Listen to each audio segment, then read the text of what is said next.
શું તમે fast food ખાવાના શોખીન છો? પિઝા, બર્ગર, દાબેલી અને વડાપાઉં જોઈને તમે તલપાપડ થઈ જાવ છો? ભાઈ જરા ઊભા રહેજો ને આ વિડીયો એકવાર પૂરો જોઈ લેજો, નહીં તો તમે તમારી જિંદગીના 13 વર્ષ ઓછા કરી નાખશો. શું કામ આવું કહી રહ્યો છું, સમજાવીશ દરેક વાત વિગતવારથી.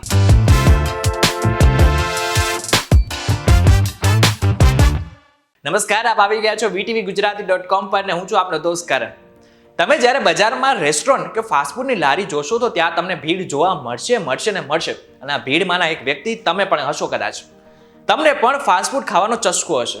હવે એમાંના ઘણા બધા લોકો તેવા પણ હશે કે જેમને રોજે રોજ ફાસ્ટફૂડ ખાવું ગમતું હશે. જો તમે પણ રોજે રોજ ફાસ્ટફૂડ ખાવ છો તો જરા સાવધાન થઈ જજો, નહીં તો તમે તમારી જિંદગીના 13 વર્ષ ઓછા કરી નાખશો. અને આ દાવો કોઈ હું નથી કરી રહ્યો, આ દાવો કરી રહ્યું છે એક સર્વે જેનું નામ છે ગ્લોબલ બર્ડન ઓફ ડિસીઝ, જે નોર્વેમાં કરવામાં આવ્યો છે. Global burden of disease study, જેને જીબીડી તરીકે ઓળખવામાં આવે છે, તે રોગો પર સંશોધન કરે છે. હવે તેના રિપોર્ટમાં કહેવામાં આવ્યું છે કે તમે ફાસ્ટફૂડ છોડીને હેલ્ધી લાઇફસ્ટાઇલ અપનાવશો તો તમે તમારી જિંદગીના 13 વર્ષ બચાવી શકો છો. તો હવે તમને પ્રશ્ન થતો હશે કે આ કેવી રીતના? તો તમને જણાવી દઉં કે તમે જે ફાસ્ટફૂડ ખાઈ રહ્યા છો તે કોઈ તાજું ફૂડ નથી. તે પહેલેથી જ બનાવવામાં આવેલું હોય છે. તેના જ કારણે તેમાં પ્રોસેસ કાર્બોહાઈડ્રેટનું પ્રમાણ વધારે હોય છે, જે ખાવાના લીધે તમારા શરીરમાં ધીરે ધીરે વજન વધે છે અને નવા રોગો આવે છે. હવે રોગો કયા છે? હૃદય સંબંધિત રોગો, ડાયાબિટીસ અને સૌથી વધારે કિડનીના રોગો. તમે મોટા ભાગના મેદસ્વી લોકોને જોશો તો એક વસ્તુ તમને તેમાં કોમન જોવા મળશે, અને એ છે તે લોકોને ફાસ્ટફૂડ ખાવું વધારે ગમે છે. યુરોપ અને અમેરિકામાં મેદસ્વીપણું વધારે હોવાનું સૌથી મોટું કારણ પણ એ જ છે કે ત્યાંના લોકો ફાસ્ટફૂડ ઉપર જીવન ગાળે છે. હવે વજન વધવાને કારણે હૃદય સંબંધિત રોગો અને ડાયાબિટીસ જેવા પ્રોબ્લેમ્સ આવે છે. જ્યાં સુધી તમે યુવાન છો ત્યાં સુધી તો તમારા શરીરમાં કોઈ પણ પ્રકારના રોગો નહીં આવે, પરંતુ જેવા તમે 30 થી 35 વર્ષ ક્રોસ કરશો કે તમારા શરીરમાં નવા રોગો આવવાની શરૂઆત થશે. એટલા માટે જ ડોક્ટર આપને હેલ્ધી લાઇફસ્ટાઇલ જીવવાનું કહે છે. હવે આપણામાંથી ઘણા બધા લોકો એવું આર્ગ્યુમેન્ટ કરશે કે હેલ્ધી લાઇફસ્ટાઇલ જીવવી અઘરી અને મોંઘી છે. પણ શું હેલ્ધી લાઇફસ્ટાઇલ જીવવી સાચે અઘરી અને મોંઘી છે ખરા?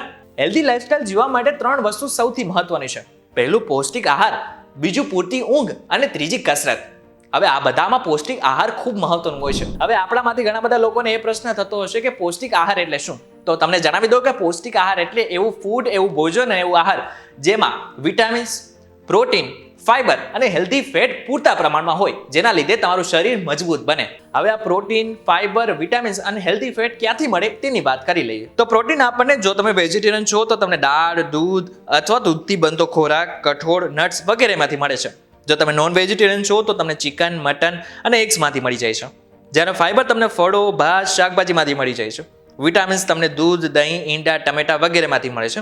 જ્યારે હેલ્ધી ફેટ તમને ઈંડા, અખરોટ અને સોયાબીનમાંથી મળી જાય છે. હવે જ્યારે ફાસ્ટફૂડ તમે જોશો તો ત્યાં તમને આ જેટલા તત્વો મેં બતાવેલા છે તે તત્વો ઓછા હશે અથવા તો નહિવત પ્રમાણમાં હશે.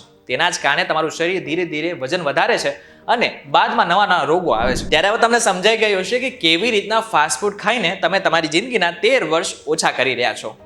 ત્યારે આવા જ ઇન્ફોર્મેટિવ વિડીયોઝ માટે vtvgujarati.com સાથે જોડાયેલા રહો. આભાર.